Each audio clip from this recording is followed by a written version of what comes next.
राज्याचा नवा मुख्यमंत्री कोण असणार हा एकमेव प्रश्न राज्यात सर्वांनाच पडला आहे। काळजीवाहू मुख्यमंत्री एकनाथ शिंदे आणि देवेंद्र फडणवीस यांच्यात मुख्यमंत्रीपदावरून रस्सीखेच सुरू असल्याची माहिती आहे।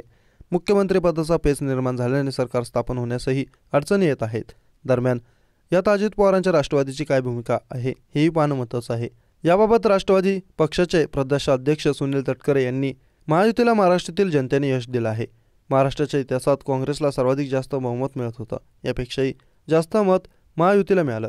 मुख्यमंत्रीपदाचा निर्णय 1-2 दिवसात येणं अपेक्षित आहे। तो निर्णय झाला की राज्य सरकार स्थापन होईल। ज्या गतीने 2.5 वर्षात महायुती सरकारने काम केलं तेवढ्याच गतीने महाराष्ट्र पुढे नेण्याचा प्रयत्न केला जाईल, असं सुनील तटकरे महाराष्ट्रातील सत्ता स्थापनेबाबत म्हणाले। मुख्यमंत्रीपदाचा निर्णय राष्ट्रीय पातळीवर होईल।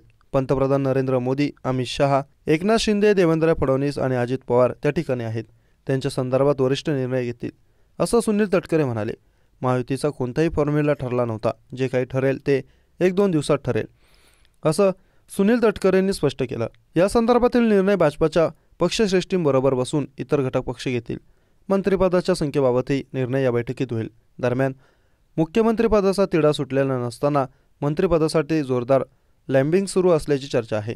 अनेक आमदार मुंबईत आले असून देवेंद्र फडणवीस यांच्या सागर या शासकीय निवासस्थानी गाठीभेटी वाढल्या आहेत। मागच्या वेळी हुकलेली संधी यंदा तरी मिळणार का याबाबत अनेक आमदारांना शंका आहे।